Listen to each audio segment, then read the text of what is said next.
Ang self-control ay hindi luho. Kailangan talaga ito. Noon pa lang, alam na ng mga Stoic ang katotohanang yan. Para sa kanila, kahit gaano ka pa kayaman o ka-powerful, kung wala kang kontrol sa sarili mo, hindi mo rin mararanasan ang tunay na kapayapaan.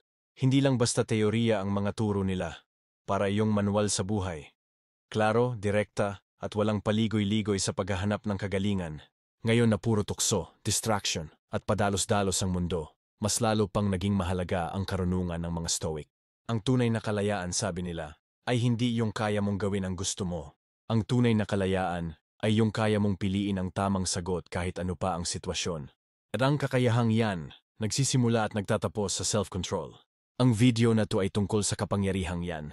Hahatiin natin ito sa mga bahagi. Bawat chapter isang hakbang. Pag pinagsama, buo siyang gabay, isang pilosopiya ng disiplina, malinaw na pag-iisip, at paninindigan. Hindi ito mga pangarap lang. Mga kasanayan to. Pwedeng pag-aralan, pwedeng makasanayan. At sisimulan natin sa unang prinsipyo, perception. Chapter 1, Perception Shapes Power. Sabi ng mga Stoic, lahat ng nangyayari sa labas ay neutral. Ang mahalaga ay kung paano natin ito tinitingnan. Hindi ibig sabihin nito na walang bigat ang sakit o problema. Ang punto ay, meron tayong kapangyarihan kung paano tayo tutugon. Ang perception ang unang hakbang ng self-control. Kapag mali ang pagkakaintindi natin sa sitwasyon, magulo rin ang reaksyon natin. Pero kapag malinaw ang tingin natin, malinaw din ang kilos. Sabi ni Marcus Aurelius sa Meditations, kung nasasaktan ka sa isang bagay, hindi yung bagay mismo ang dahilan, kundi ang pagtingin mo rito.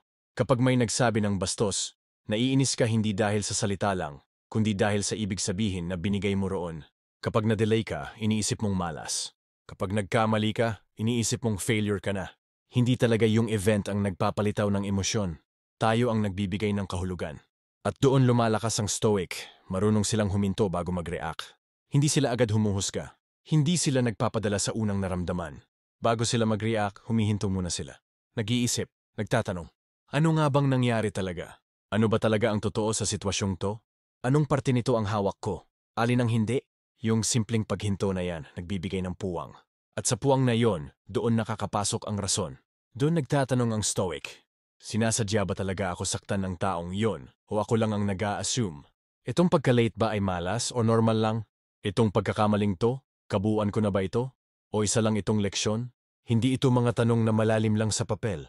Ito yung mga tanong na biglaan nating kailangan sagutin sa totoong buhay. At kapag natanong mo na yan sa sarili mo, lumalayo ka sa emotional impulse. Lumalapit ka sa malinaw na pag-iisip.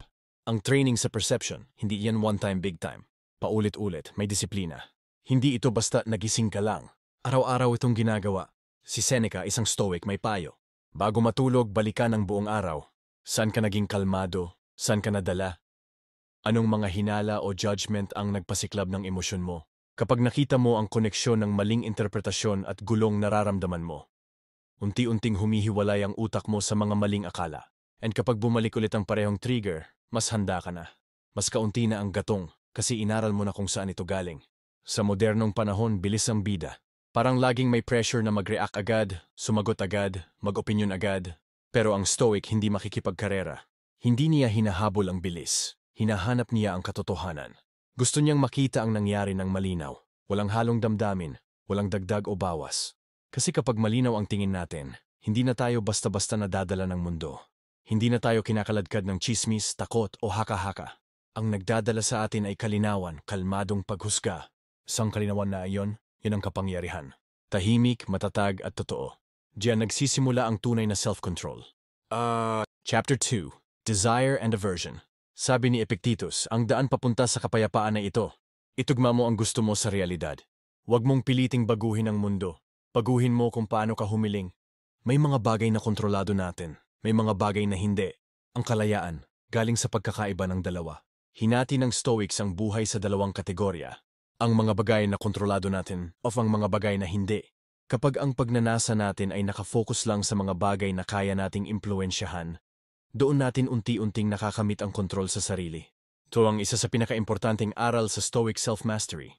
Kasi kapag umaasa tayo sa mga bagay na pabago-bago, parang sinasandal natin ang emosyon natin sa gumuguhong pader. Pero kapag inalay natin ang atensyon sa matibay, tulad ng ugali, desisyon, at kilos natin, Doon natin natatagpuan ang kapayapaan na may pundasyon. Yung pagnanasa mo, desire, ang ugat ng pagkabagabag. Hinahatak nito ang isip sa mga resulta na hindi naman natin kontrolado. Nakakabit ang kasiyahan natin sa mga bagay na laging nagbabago. Diyan nagsisimula ang problema. Bigla na lang natin sinusukat ang sarili sa promosyon, papuri, hitsura, o pera. Pero karamihan diyan, wala naman talaga sa kamay natin. Hindi sinasabi ng Stoics na masama yan. Hindi nila tinatanggihan ang mga yan. Alam lang nila kung saan dapat ilagay. Hindi nila hinahalo ang success sa tunay na halaga. Ang ginagawa nila, iniiba nila ang focus. Hindi sa resulta, kundi sa proseso. Paano ka humarap? Paano ka magsalita? Paano ka mag-isip? Paano ka kumilos? Hinahangad nila ang kahusayan sa effort, hindi sa outcome. Kung anong pipiliin ng iba, kung anong ibigay ng mundo, inoobserbahan lang nila. Walang kapit, walang sabit. Ang aversion naman, ang kabilang bahagi ng imbalance. Takot tayo sa hirap, kabiguan, sakit, rejection, pagkawala.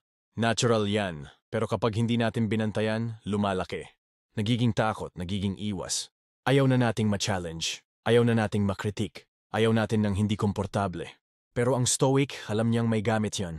Ang hirap, ginagamit niyang pambuo ng pagkatao. Ang sakit, ginagawang panhasa. Kapag hindi na tayo natatakot sa hindi komportable, nawawala ang kapit nito sa atin. Kapag hinarap natin ang realidad, kahit mahirap, doon lumalago ang self-control natin. Hindi ito pagtanggap na wala tayong laban. Ito ay disiplina, malinaw, sadyang desisyon. Hindi natin binubura ang desire o fear. Tinuturuan lang natin sila. Pinipili nating gustuhin yung mga bagay na pwedeng makamit sa pamamagitan ng karakter. Karunungan, katarungan, tapang. Pagkontrol sa sarili. Yan ang mga bagay na hindi nauubos. Hindi nakadepende sa palakpak ng iba. Hindi pwedeng nakawen o sirain ng kahit sino. Kasama natin yan, saan man tayo mapunta. Sila ang kompas, sila ang gantimpala. Sa totoong buhay, ibig sabihin nito. Tinuturuan natin ang utak na huwag dumikit sa resulta. Kapag may goal tayo, ibinubuhos natin ang buong lakas, pero hindi tayo nakakapit sa isang tiyak na ending. Kapag nagsabi tayo ng totoo, ginagawa natin yun dahil tama, hindi para palakpakan. Kapag may pangarap tayo, sinusukat natin ang tagumpay hindi sa natamo natin, kundi sa kung gaano tayo naging totoo sa landas. At ang pagbitaw na yon, hindi iyon pagiging manhid. Yon ay linaw. Binibigyan tayo ng laya para kumilos mula sa prinsipyo, hindi mula sa pagkagusto lang. Hindi hinahanap ng Stoic ang madali. Hindi naghahanap ang Stoic ng shortcut, papuri o aliw. Ang hinahanap nila ay yung totoo, yung matibay, yung hindi basta nawawala. Tinuturuan nila ang sarili na mamuhay ayon sa takbo ng kalikasan. Ibig sabihin, tinatanggap kung ano ang hindi kayang baguhin at pinagsisikapan kung ano ang kaya. Sa pag-aayos ng gusto natin at pag-neutralize ng takot natin, nagkakaroon ng espasyo para sa inner peace. Lumalaya tayo mula sa pagdepende sa mga bagay na wala tayong kontrol. At dito nagsisimula ang self-control, sa pagitan ng bugso ng emosyon at ng malinaw na pagkaunawa. Chapter 3. The Discipline of Assent. Hindi lahat ng pumapasok sa isip mo ay utos. Minsan akala mo totoo, pero hindi pala. Sabi ni Epictetus, ito ang discipline of assent, ang disiplina ng pagtanggap o pagtanggi sa mga naiisip natin. Bago natin hayaang may epekto ang isang iniisip, kailangan muna nating suriin. May kapangyarihan tayong pumili. Tatanggapin ba natin ang naiisip natin? O itatapon natin ito? Ito ay kasanayan. At karamihan, hindi alam na meron silang ganitong kapangyarihan. Kaya pag may pumasok na thought, tinatanggap agad. At dahil doon, yung ideya nagkakaroon ng lakas. Inapektuhan ang damdamin. Kinigising ang galit. Pinapatakbo ang kilos. Binabago ang loob natin. Ang Stoic, araw-araw siyang nagpa-practice para putulin ang ganitong automatic na proseso. Halimbawa, may pumasok sa isip, pinastos niya ako. Ang hindi sanay, diretso na agad sa emosyon. Napipikon, nagagalit, gustong gumante. Pero ang sanay, humihinto. Tinitingnan muna, totoo ba ito? Assumption lang ba o may pruweba? Makakatulong ba ito sa akin na kumilos ng maayos? Ang goal ay hindi i-dismiss lahat ng naiisip. Ang goal ay siguraduhin na yung pinapapasok natin sa loob, na pag-isipan, na sala, at may saysay. Ito ang pundasyon ng conscious living. Yung disiplinadong pagpili kung ano lang ang papayagang pumasok sa puso't isipan. Parang filter sa isip. Proteksyon laban sa maling akala, emosyonal na bitag, at mapanirang pag-iisip. Pero kailangan dito ng bantay. Laging gising ang isip. Alam ng Stoics, hindi nila kayang pigilan ang bawat thought na pumasok. Pero kaya nilang pigilan yung thought na mag-ugat. Ito ang tunay na mindfulness. Hindi bago. Hindi lang galing sa modernong meditation. Bahagi na ito ng Stoic path noon pa man. Sabi nga ni Marcus Aurelius, Ang kaluluwa ay nababahiran ng kulay ng mga iniisip nito. Kung ano ang pinapayagan mo, yan ang humuhubog sa iyo. Kung ano ang tinatanggihan mo, yan ang nagsasalba sa iyo. Sa bawat thought na ini-examine mo pero hindi mo sinusunod, pinalalakas mo ang sarili mong kapangyarihan. And dito tarapagitan. Sa pagitan ng thought at ng desisyon na tanggapin ito, doon nakatira ang self-control. Maliit na sandali lang yon, pero sobrang mahalaga. Yung pagitan na yon ang nagsasabi kung kikilos ka dahil sa bugso o dahil sa malinaw na pag-unawa. Kahit anong emosyon ang maramdaman natin, hindi ibig sabihin na kailangan natin agad sundin yon. Alam ito ng Stoic, kaya sa tuwing may emosyon na dumadaloy, gumagamit sila ng space, ng maliit na pagitan. Ito ang checkpoint. Dito nabubuo ang disiplina. Dito nila sinisilip kung okay ba ang iniisip nila, ano ang totoo sa nararamdaman nila, at kung papayagan ba nilang ang rason ang mamuno. Kapag walang paghinto, walang pagkakataon para sa mastery.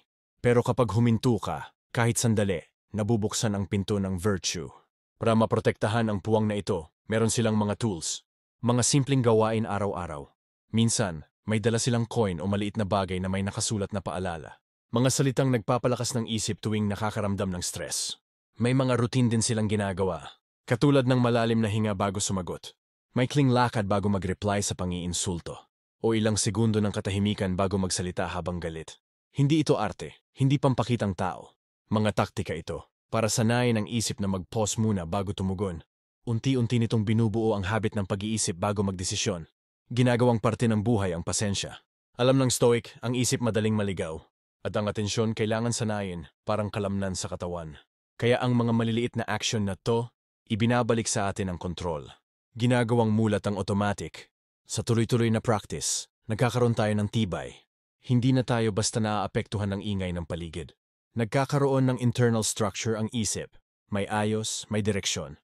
Hindi na tayo madaling mag-react sa insulto, papuri, kabiguan o tagumpay.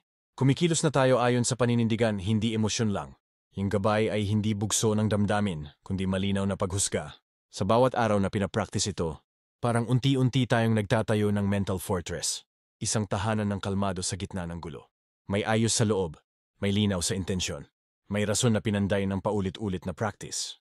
Itong inner structure na to, hindi gawa ng takot. Hindi rin gawa ng pag-iwas. Binuo ito sa paulit-ulit na pagsusuri ng iniisip, kinagawian, at motibo. Sa bawat thought na tinanggihan natin dahil hindi ito nasuri. Isang bato ang nadadagdag sa pader. Sa bawat tamang desisyon, isang poste ang nagpapalakas sa loob. And sa loob ng fortress na yan, meron tayong kalayaang hindi kontrolado ng emosyon. Hindi na tayo hinahatak ng bugso. Hindi na tayo pinipilit ng mood. Tahimik tayong tumutugon kahit may gulo. Hindi dahil sa takot, kundi dahil pinili nating maging tapat sa prinsipyo. Kapag may matinding emosyon, hindi natin ito tinatago. Inaamin natin, pero hindi natin binibigay ang manibela. Ang kilos natin, galing sa prinsipyo, hindi sa pagmamadali. Nagsasalita lang tayo kapag napakinggan na natin ang kompas sa loob. At itong kakayahang to, hindi bigla-bigla. Hindi dahil sa isang quote na nabasa. Bunga ito ng araw-araw na practice. Sa katahimikan, sa pag-pause, sa pagninilay. Hindi ito tungkol sa breakthrough. Ito ay tungkol sa stabilidad. Tahimik na katatagan. Kakayahang dalhin ang kapayapaan kahit nasa gitna ng hirap. Ang kapayapaan ay hindi galing sa assurance ng iba. Galing ito sa kumpiyansang naipon dahil sa kaayusan sa loob. Ang tumayo sa pintuan ng sarili mong isip at pumili kung ano lang ang papapasukin. Bihira ang may ganitong kakayahan. Karamihan, hinahayaan lang tumubo kung ano man ang pumasok. Pero ang Stoic, hindi. Pinipili nila ang sadyang desisyon sandali kada sandali. Sa bawat tamang pili, hinuhubog ang isip. Sa bawat pagtanggi sa kasinungalingan, lumilinaw ang paningin. At sa pagdaan ng panahon, nagiging natural na yung disiplina. Hindi matibay ang fortress nila dahil imposible itong pasukin. Matibay ito kasi inaalagaan. Binabantayan. Tinutuluyan, araw-araw. Hindi nila ito tinuturing na bisita. Tahanan nila ito. Ginagawa nilang tahanan ang katahimikan sa isip. Sa paulit-ulit na practice, pagninilay, at pagpili. Chapter 4. Emotional Endurance. Ang sakit, takot at lungkot, hindi ito kaaway. Parte ito ng pagiging tao. Hindi tinuring ng Stoics ang emosyon bilang kahinaan. Alam nilang natural itong reaksyon, mga senyas na nagtuturo paloob. Hindi nila layuning burahin ang damdamin. Ang goal nila, kayanin ito ng may karunungan. Emotional endurance. Ito ang kakayahang manatili sa gitna ng bigat ng emosyon nang hindi ito ang magdidikta ng kilos mo. Ito ang sining ng pagdamang malalim, pero hindi nabubuwal. Ito ang kakayahang buhatin ang sakit, lungkot o pressure nang hindi nawawala sa direksyon. Para sa Stoics, ang pagtitiis ay hindi pagiging passive. Ito ay aktibong lakas. Sabi ni Seneca, dapat mong ipamuhay ang kaluluwa, hindi lang ang katawan. Ang kaluluwa tumitibay sa gitna ng pagsubok. Kung paano tumitibay ang katawan sa hirap, ganun din ang loob kapag tinatamaan ng problema. Ang resilience ay hindi nabubuo sa panahong madali. Hinuhulma ito sa init ng laban. At tinatanggap ito ng Stoic, hindi dahil gusto niyang masaktan, kundi dahil alam niyang doon hinuhulma ang pagkatao. Pero ang endurance na ito, hindi ibig sabihin na nagbubulag-bulagan. Hindi ito pagtanggi sa sakit. Ang Stoic, hindi nagkukunwaring ayos lang ang lahat. Hindi sila manhid. Ang alam nila, ang emosyon, bisita lang. Dumarating, nanatili, pero lilipas din. Hindi ito ang pagkatao mo. Ang Stoic, hindi niya hinahayaan na sirain siya ng emosyon. Maliban na lang kung kumapit siya rito o inakalang ito na siya. Kaya ang ginagawa niya, pinagmamasdan ang emosyon, pero hindi siya nakikisama. At itong pagitan ng nakaramdam ka at ng di ka nadala, dito nagmumula ang katatagan. Para ma-develop ang endurance, naghahanda ang Stoic. Preparation ng susi. Si Marcus Aurelius, tuwing umaga, inaasahan na niya ang mga pagsubok. Ngayong araw makakatagpo ka ng bastos, mayabang, sinungaling. Hindi ito pagiging negatibo. Ito ay armor. Mental armor, para pag dumating ang bigat, hindi na siya nabibigla. Kapag may nang insulto, alam na niya. Kapag pumalya, hindi siya nabigla. Kasi pinaghahandaan niya. At sa paghahanda na yon, lumiliit ang kapangyarihan ng hirap. Ang Stoic hindi nagugulat sa pagsubok. Handa siya. Sa buhay natin, ang emotional endurance, makikita sa mga simpleng bagay. Yung hindi ka sumisigaw kahit nakikipag-away na yung kausap. Yung pumapasok ka pa rin sa trabaho kahit wala kang gana. Yung ginagawa mo pa rin ang dapat kahit bagsak ang loob mo. Ibig sabihin ng emotional endurance ay yung piliin na huwag gumanti ng galit kahit hindi patas ang sinabi sa'yo. Ibig sabihin, tumindig ka pa rin kahit hindi ka naintindihan. Ibig sabihin, marunong kang masaktan, madismaya, o malungkot, pero kahit nararamdaman mo yon, tuloy ka pa rin. Ang kakayahang manatiling matatag habang binabagyo ka ng emosyon ay hindi pagtakbo sa problema. Sa totoo lang, yun ang tunay na lakas. Tahimik lang, pero totoo. Hindi ito yung tipong drama o hinahangaan ng marami. Pero ito ang klase ng tibay na nabubuo sa loob. Bawat pagkakataong kaya mong tumindig kahit hindi komportable, nadaragdagan ang lakas mo sa loob. Unti-unti, natututo kang kumilos ng maayos kahit hindi perpekto ang sitwasyon. Sa pagdaan ng panahon, nababago nito kung paano ka magdala ng sarili mo. Nagkakaroon ka ng kumpiyansa, hindi dahil sa ganda ng sitwasyon, kundi dahil alam mong kaya mong harapin ito. Natututo kang pagkatiwalaan ang sarili mo. Kapag nalampasan mo yung mga panahong punong-puno ng tensyon pero hindi ka bumigay, doon mo maiintindihan, kaya ko pala. At kapag alam mong kaya mo, hindi ka na basta natatakot. Mas nagiging malinaw ang iniisip mo. Hindi ka na nabubulabog ng kaba. Mas kita mo kung ano talaga ang dapat gawin. Hindi na emosyon ang nagpapatakbo ng desisyon mo, kundi malinaw na pag-iisip. Kumakalma ang kilos mo. Hindi ka na padalos-dalos. Unti-unti, natututo kang tumugon imbes na mag-react. At yung mga desisyon mo, hindi na base sa takot, kundi sa paninindigan. Lalong tumitibay ang direksyon mo sa buhay. Hindi ka na basta natatangay ng emosyon o problema. Nakikita mo na yung mga hadlang hindi bilang kalaban, kundi bilang pagkakataon para ipakita ang paninindigan mo. At pagkaya mo nang maglakad sa gitna ng hirap ng kalmado, doon mo mararamdaman ang tunay na composure. Hindi ibig sabihin, di ka na nakakaramdam. Ramdam mo pa rin ang galit, lungkot, o inis, pero hindi ka na nila kinokontrol. Hindi na sila ang nagpapatakbo ng buhay mo. Ang tibay na ito, hindi maingay. Hindi kailangan ng palakpakan. Tahimik pero malakas. Para itong anchor na nagpapastable sa loob mo. Ito ang lakas na binibigay ng emotional endurance, yung kakayahang kumilos kahit ang iba ay natutulala, at manatiling buo kahit ang mundo sa paligid ay magulo. Kapag mas pinapractice mo to, mas malaya kang nagiging sa loob mo. Hindi ka na alipin ng emosyon. Hindi ka na kontrolado ng takot. Yung katahimikang yun sa loob mo, yun ang pundasyon mo. Pag meron ka nito, hindi ka na basta-basta nadadala ng alon ng emosyon. Ang buhay hindi na tungkol sa pag-react. Tinuturo nito na pumili ka, hindi basta sumabay sa agos. Dumarating pa rin ang emosyon pero dumadaan na lang sila. Hindi na nila tayo kinokontrol. mas nararamdaman natin ang bawat sandali, hindi tayo agad natataranta. Mas matatag tayong nakatayo, mas mabagal tayong mag-react, at mas sinasadya ang bawat galaw. Ganito nabubuo ang tunay na self-control. Hindi dahil wala kang nararamdaman, kundi dahil natutunan mong paano ito hawakan. At yung kakayahang yon ang nagbibigay ng matibay na lakas sa loob. Bawat pagkakataong natututo tayong tumindig sa gitna ng takot, bawat hakbang kahit may hirap, pinapalalim natin ang ating tibay. Hindi ito bigla ang nangyayari.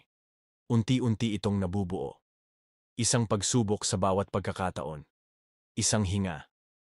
Isang pagpigil na sumabay sa bagay na hindi karapat-dapat pag-aksayahan ng emosyon. Ito ang tahimik pero matatag na lakas na binubuo ng isang stoic. Hindi sabay-sabay, kundi paunti-unti. Hanggang ang tibay ay maging natural na lang. Kabanata 5, ang lakas ng naantalang gawa. Ang reaksyon ay mabilis, pero ang tamang sagot, pinipili. Ang mga stoic ay nagsanay na huwag agad kumilos hanggang hindi pa malinaw ang dahilan. Ang pagka-delay ng kilos ay hindi takot. Ito ay disiplina, pamumuno sa sarili. Ang pause o paghinto na yon, hindi ito pagiging tamad. Puno ito ng awareness. Sa saglit na iyon, nagbibigay ang stoic ng puwang para magdesisyon ng may paninindigan, hindi dahil sa bugso ng damdamin.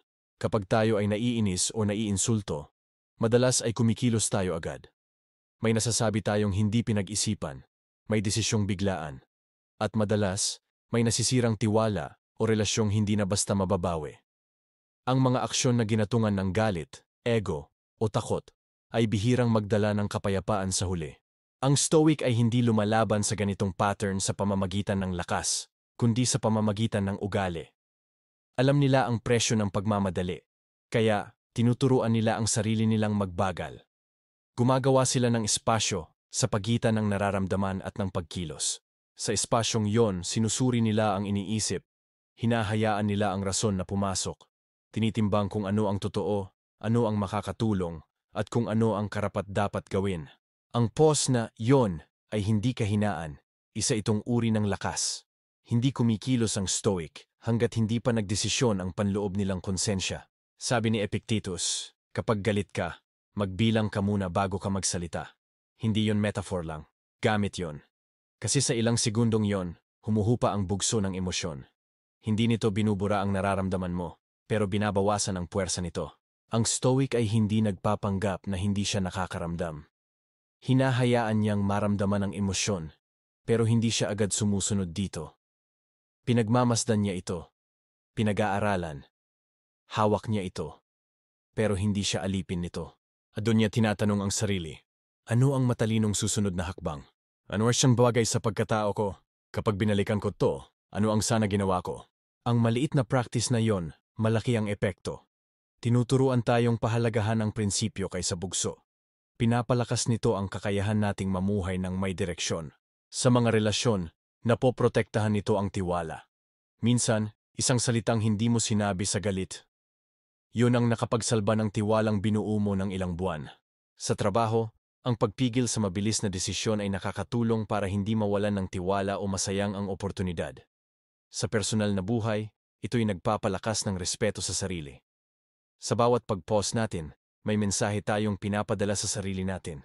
Ako ang may hawak. Ako ang nagdedesisyon. Hindi ako basta-basta nadadala ng agos.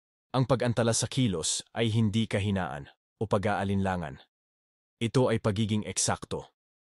Para itong iskultur na dahan-dahang gumagalaw. Hindi dahil sa duda, kundi dahil sa tiyaga at galing. Para itong mandirigmang naghihintay ng tamang pagkakataon. Ang delay ay hindi kawalan ng galaw. Ito ay kontroladong galaw. May kapangyarihan sa katahimikan. Nagtitipid ito ng enerhiya. Iniiwasan nito ang mga bagay na hindi kailangan. Hinahayaan nitong luminaw ang isip bago kumilos. Sa ganitong katahimikan, muling bumabalik ang kontrol sa sarili. Pero para maging likas ito, kailangang sanayin sa mga simpleng araw-araw na sitwasyon. Maghintay bago mag-reply sa mensahe kung mataas pa ang emosyon. Maghintay bago kausapin ang isang tao kung galit ka pa at hindi malinaw ang isip. Maghintay bago mangako kung alam mong baka di mo matupad. Maghintay bago sumagot sa batikos, lalo na kung hindi mo pa alam kung totoo ba o hindi. Hindi maliit na bagay ang mga ganitong paghintay. Dito nagsisimula ang disiplina. Sa bawat pagpigil, pinapaalala natin sa sarili na hindi tayo alipin ng damdamin o ng sandali. Tayo ang may kapangyarihang humubog ng sitwasyon. Ang mga pause na ito ay nagpatalas sa isip. Pinapalayo tayo mula sa biglaang reaksyon. Tinuturuan tayong dalhin ang katahimikan kahit sa gitna ng kaguluhan. Nakakatipid ito ng enerhiya na kung hindi ay masasayang lang sa pagtatalo, pagsisisi o gulo. Ang pasensya sa gitna ng pressure ay hindi kahinaan. Ito'y sinanay na kamalayan. At kapag paulit-ulit itong ginagawa, nagiging natural ito, hindi na pilit. Nagiging automatic na ugali ng isang disiplinadong isip. Ang bawat delay ay tahimik pero malinaw na pahayag. Hindi ako alipin ng emosyon. Hindi ako basta-basta nadadala. Hindi ko sinusunod lahat ng bugso sa loob ko. Humihinto ako, pinagmamasdan ko, pinipili ko. Ginagawa kong tugma ang reaksyon ko sa kung sino ako. Hindi lang sa nararamdaman ko sa sandaling ito. Ganito nabubuo ang totoong self-control. Hindi sa mga malalaking tagpo ng lakas, kundi sa maliliit na paulit-ulit na pagpipigil na nakaugat sa ating mga pinahahalagahan. Dito nahuhubog ang tunay na lakas, hindi sa pagtanggi sa damdamin, kundi sa matalinong paghawak nito. Hindi natin tinatago ang nararamdaman natin. Nauunawaan natin ito, at saka tayo nagdedesisyon. Hindi tayo sunod-sunuran sa bugso. Pinag-aaralan muna natin ito, at saka kumikilos. Ang daan ng Stoic ay hindi shortcut. Isa itong landas ng pagsasanay. Tahimik man ito pero matatag. Hindi mabilis, pero tuloy-tuloy. At sa bawat sandaling may disiplina. Isang paghinga, isang paghintay, isang pag-pause. Unti-unti nitong binubuo ang isang matatag na pagkatao. Isang buhay na hindi na basta natitinag. Isang taong hindi na madaling pagalawin ng kahit ano. Isang pagkataong hindi base sa mga pangyayari, kundi sa prinsipyo. Iyan ang tahimik na lakas ng isang disiplinadong isip. Hindi basta-basta nakuha, kundi pinanday ng paulit-ulit na tamang pagpili. Kabanata 5, atensyon bilang kapangyarihan. Kung saan natin inilalagay ang atensyon natin, doon din papunta ang buhay natin. Alam ito ng mga Stoic, ang isipan ay nahuhubog ng kung ano ang madalas nating binibigyang pansin. Anumang pinapayagan nating pumasok sa isip natin, nagkakaroon ng impluwensya sa atin. Kung ano ang paulit-ulit nating binibigyang pansin, nagiging ugali natin. Kaya ang atensyon ay hindi lang basta estado ng pag-iisip, desisyon ito. Boto ito kung ano talaga ang mahalaga sa'yo. Araw-araw, sa bawat paglipat ng atensyon, pinapalakas natin kung anong pinapahalagahan natin. Kahit hindi natin namamalayan, ang isip ay laging natututo mula sa kung ano ang pinapansin nito. At habang tumatagal, nagiging bahagi ito ng pagkatao natin. Kung lagi tayong nakatutok sa mga mabababaw na bagay, masasanay ang isip nating habulin ang mga bagay na walang lalim. Kapag sanay tayo sa tsismis, stress, o paulit-ulit na pagka-distract, nasasanay din ang utak sa magulong buhay. Parang gumagalaw lang pero walang direksyon. Pero kapag sinanay natin ang isip na bumalik sa prinsipyo, sa layunin, sa kasalukuyan, nagiging matatag ito. Lumilinaw ang isip. Nagsisimula itong humugot ng lakas mula sa tamang direksyon.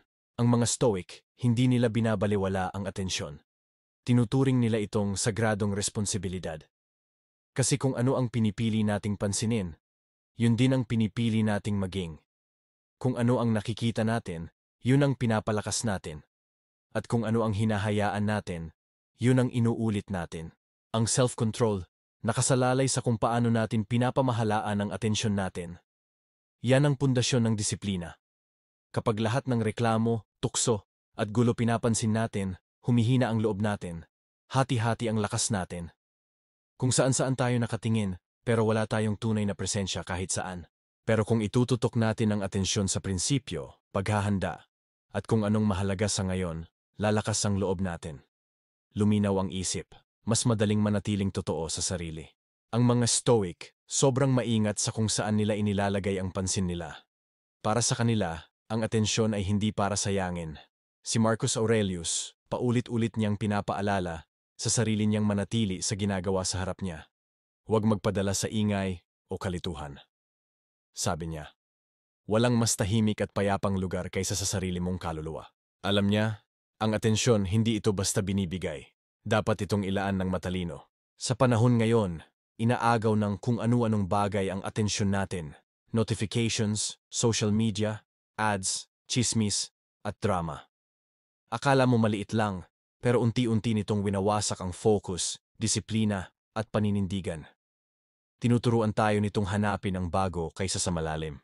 Mag-react agad kaysa mag-isip muna. Ang Stoic, tinuturuan ang isip na lumaban sa ganitong agos. Marunong silang mag-filter. Tinuturuan nila ang sarili nilang tanungin, karapat-dapat ba to sa pansin ko? Pinapalakas ba ko nito? O inaalis ako sa kung sino ang gusto kong maging? Tumutulong ba ito para mabuhay akong may prinsipyo o nililihis lang ako? Nililinaw ba nito ang isip ko o nilalason ng kalituhan? Kasi ang pinapansin natin, hindi yan neutral. Either pinapatibay ka nito o pinapalambot ka. Kaya kung gusto mong gawing sandata ang atensyon mo, kailangan mong linisin ang inputs mo. Ang sobrang komplikado, kalaban ng focus. Kailangan nating piliin ang mga bagay na pinapapasok sa isipan natin. Hindi lahat ng opinyon dapat nating pagtuunan. Hindi lahat ng balita kailangan nating bigyan ng reaksyon. Hindi lahat ng kwento ay dapat maghugis sa kung paano tayo mag-isip o makaramdam. Dapat pinipili natin kung saan natin ibinibigay ang atensyon natin, tulad ng pag-aalaga natin sa kalinisan ng bahay o paligid. Kasi ang isipan parang hardin, kung ano ang laging pinapakain, yun ang tutubo. Mas bigyang pansin natin yung mga bagay na nagpapalakas ng loob at hindi yung mga nakakapagod o nagpapahina. Practical lang to. Kailangang alamin natin kung ano ang nagpapasigla sa atin, kung ano ang nagpapalinaw ng isip, at kung ano ang nagtutulak sa atin patungo sa mas malinaw na direksyon. Pagbabasa ng makabuluhang babasahin, tahimik na pagninilay, pag-aaral ng mga aral na subok na ng panahon, disiplina sa katawan, at pagkakaroon ng oras para sa malikhaing gawain. Yan ang mga bagay na nagpapalakas ng isip. Ang pagsusulat sa journal ay nakakatulong para ayusin ang kalat sa loob ng utak. Ang kalikasan ay nagbabalik sa atin sa simple. Ang katahimikan ay nagbibigay espasyo para makaintindi. Ang tapat na pag-uusap ay nagpapaalala sa atin kung nasaan tayo. Hindi ito luho. Ito'y mga kailangan para sa isipan na gustong lumalim at tumibay. Sa kabilang banda, ang tsismis, pagkukumpara, galit, pantasya, at mga babaw na aliw. Pansamantalang pampalipas lang yan. Pero sa katagalan, pinapahina nila ang atensyon natin. Tinuturuan nila ang utak na tumalon-talon, humabol sa kung ano-anong bagay at hindi tumutok ng buo. Humihina tayo sa kakayahang magpokus, magtiis sa katahimikan at dumalim sa ginagawa. Alam yan ng Stoic. Kaya pinipili nilang labanan ito. Hindi sila interesado sa kung ano ang uso, kundi kung ano ang totoo. Pinipili nila ang mga bagay na makabuluhan, hindi lang yung mabilis o sikat. Tinitimbang nila kung karapat-dapat bang makaapekto ang isang bagay sa pag-iisip nila. Kasi bawat tinitingnan natin, bawat binibigyang pansin, may epekto sa atin. Ang attention ay parang investment. Pwede itong masayang o pwede rin namang mag-ipon ng halaga. Kung gusto nating magkaroon ng disiplina sa sarili, kailangan maging mapili tayo sa kung ano ang pinapapasok sa isipan natin. Sa panahon ngayon, laging may gustong humatak ng atensyon natin. Notifikasyon, social media, chismis, galit, aliw. Kailangan nating tanungin, karapat-dapat ba itong pansinin? Pinapalakas ba nito ako o dinadala palayo sa gusto kong maging? Ang focus natin ay hindi basta neutral. Pinapalalim nito ang sarili natin o pinapalabo. Gabanan na Tabiero, mga ritual ng pag-aalaga sa sarili. Hindi damdamin ang nagtutulak sa landas ng Stoic, kundi istruktura. Ang disiplina ay hindi basta dumadating, tinitrain ito. At ang training, nangangailangan ng ritmo. May mga simpleng routine ang mga Stoic para alagaan ang sarili. Si Marcus Aurelius, tuwing umaga, pinapaalalahanan ng sarili tungkol sa mga taong makakasalamuhan niya at ang mga posibleng pagsubok. Hindi ito pagiging nega, ito'y pagiging malinaw. Si Seneca, tuwing gabi, nire-review kung saan siya nagtagumpay, saan siya nagkulang, at ano pa ang dapat ayusin. Hindi dramatiko ang mga ritual nila. Pero palagi. Maliit pero matibay. Modernong Stoic ay pwedeng may umagang pagninilay, sandaling pahinga sa gitna ng araw, at gabi ng pagsusuri sa sarili. Simple lang. Walang kailangan na espesyal na kagamitan. Ang mahalaga, may intensyon. Kung wala nito, ang araw natin ay parang alon, walang direksyon. Bumabangon tayong sabog, sunod-sunod ang gawain, at natutulog nang di man lang nag-isip. Unti-unting nawawala sa isip natin kung sino ang gusto nating maging. Pero kapag may regular na ritmo, may kontrol tayong nababawi. Ang mga ritual ay paalala. Hindi lang basta umiiwas tayo sa gulo. Aktibo tayong pinipili kung paano tayo mabubuhay. Kabanata 8, ang lakas ng hangganan. Hindi lang kung ano ang ginagawa natin ang disiplina. Kasama rin dito kung ano ang tinatanggihan natin. Kailangan ng hangganan. Hindi para itaboy ang mundo, kundi para linawin kung anong klaseng buhay ang binubuo natin. Ang bawat limitasyon na itinatalaga natin ay nagpapakita ng halaga. Anong mahalaga sa oras, lakas, at atensyon natin? Kailangan natin bantayan kung paano kinukuha ng ibang tao o bagay ang lakas natin. Kailangang mapansin natin ang mga bagay na madalas na uuwi sa pagsisisi, kaguluhan, o pagkaubos ng enerhiya. Hindi ito pagiging istrikto, ito'y katalinuhan. Ang hangganan ay espasyo kung saan lumalago ang disiplina, tapang, at karunungan. Kung wala ito, nadadala tayo ng agos. Nagsasabi tayo ng oo, kahit dapat hindi. Paulit-ulit tayong nauubos. Ang Stoic ay hindi takot na magsabi ng hindi. Hindi para mang-insulto, kundi dahil may mas mahalaga silang pinangangalagaan. Alam nila na hindi lahat ay para sa kanila. Hindi lahat ng daan ay dapat tahakin. At bawat hindi ay depensa para sa sarili, para sa kalinawan, at para sa kontrol. Kabanata 1, piliin ang mas mahirap na daan. Alam ng Stoic na madalas, ang kaginhawaan ay kalaban ng paglago. Ang hirap ay nagpapatalas. Ang discomfort ay nagtuturo ng tiyaga. Ang pagsubok ay humuhubog ng pagkatao. Hindi tayo tumitibay sa pag-iwas sa pressure. Kailangan natin harapin ito nang may layunin. Ang madali ay kadalasang daan palayo sa maturity. Pero ang mahirap, kapag pinili ng kusa, naglalagay ng balakid sa layaw at naguudyok sa utak na tumindig. Ang mabuhay ayon sa prinsipyo ay may kapalit. Kailangan ng sakripisyo. Kailangan mong tumanggi kahit lahat ay pumapayag. Kailangan mong manahimik kahit lahat ay nagsisigawan. Kailangan mong gumawa ng tama kahit walang nakakakita at lalo na kung may kapalit. Hindi sinasadyang hanapin ng Stoic ang hirap. Pero hindi rin nila ito iniiwasan. Kasi alam nila, sa effort, sa struggle, sa discomfort, doon lumalabas ang totoong lakas. Hindi tayo lumalakas sa pag-iwas, kundi sa pagharap at pagtuloy kahit mahirap. Magsimula sa maliliit. Gumising ng maaga kahit gusto pang matulog. Maging totoo kahit mas madali magsinungaling. Tumanggi sa luho kahit tempting. Bawat pagpili ng mahirap ay isang rep sa gym ng disiplina. Ang mas mahirap na daan ay hindi tungkol sa paghihirap basta-basta. Hindi rin ito tungkol sa pagpapagod lang. Ito'y tungkol sa pagpili ng tama kahit hindi madali. Ito'y paninindigan at sa bawat hakbang palayo sa layaw. Isang hakbang, yan papunta sa lakas. Sa bawat pagkakataong tinalikuran natin ang bagay na masarap, pero nagpapahina ng loob, pinapalakas natin ang sarili natin.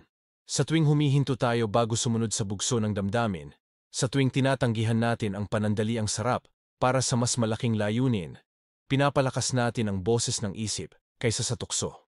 Hindi maliit na bagay yan. Hindi yan basta-basta lang. Yan ang mga hakbang patungo sa disiplina at lakas ng loob. Tuwing tumatanggi tayo sa mga bagay na pwedeng iligaw tayo sa landas, pinapaalala natin sa sarili kung sino ang gusto nating maging. Pinapakita natin na may prinsipyo pa rin, na hindi tayo alipin ng distraction, at na ang mga pinapaniwalaan natin ay hindi lang salita. Ginagawa natin ito. Habang inuulit natin ang ganitong mga desisyon, unti-unti tayong nagbabago. Ang dati nating pinipilit, nagiging natural. Ang dating mahirap, hindi na masyadong mabigat. Ang disiplina, nagiging rhythm, hindi na labanan. Hindi madali ang landas ng disiplina, pero puno ito ng kahulugan. Totoo, may kapalit ito, gaya ng aliw, pagsang-ayon ng iba, at kaginhawahan. Pero mas malaki ang balik. Sa disiplina, nagkakaroon tayo ng linaw. Naiintindihan natin ang hangganan natin, at natututo tayong lampasan ito. Ramdam natin ang sarap ng pagiging totoo sa sarili, kahit mahirap gawin.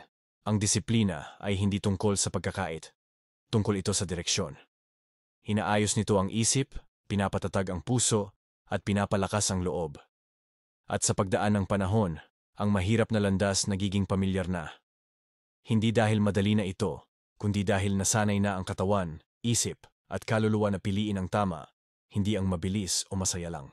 At pag dumating ang gulo sa buhay, hindi na kailangang magsimula ulit ang isang stoic. Nakahanda na siya. Sanay na siya.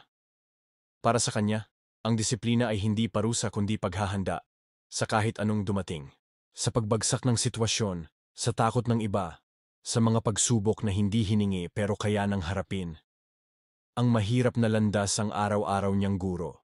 At ang mga aral nito, hindi lang iniisip, ginagawa talaga. Ito ang landas ng isang stoic, sanayin ang sarili sa hirap para manatiling matatag sa totoong buhay.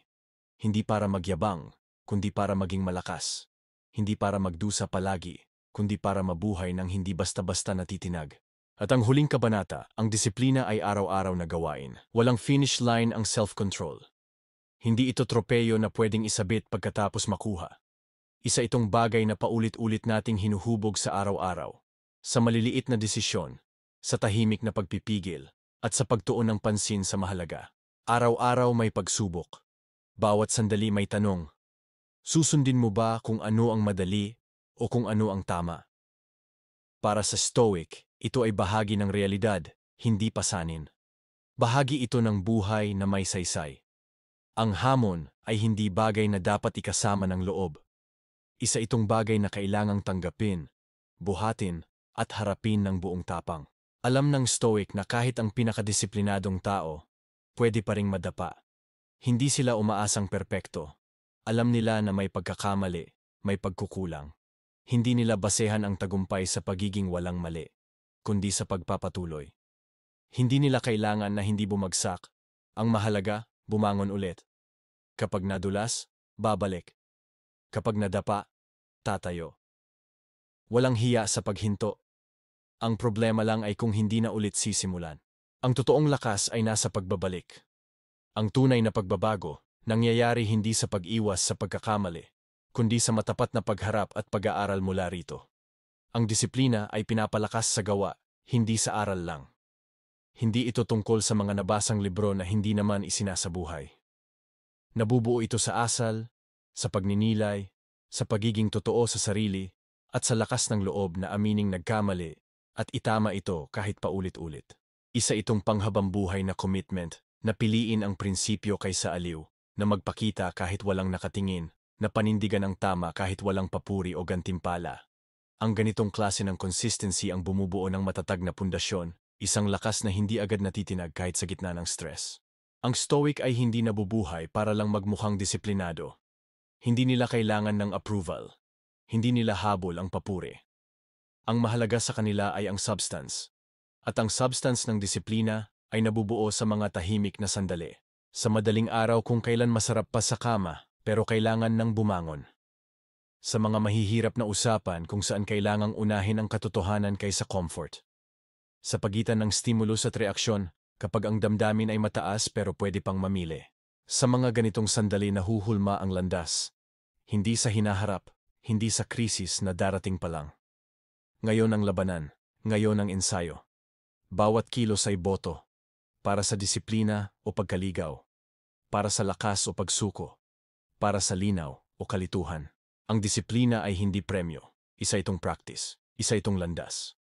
At nilalakaran ito isang desisyon sa isang pagkakataon, isang matapat na pag-iisip sa isang araw, isang paulit-ulit na pagsisikap sa bawat umaga. Dito nabubuo ang mastery, hindi sa malalaking hakbang kundi sa araw-araw na integridad. Alam ito ng Stoic, kaya tahimik lang silang lumalakad sa landas. Buo ang loob, malinaw ang layunin, at matibay ang disiplina.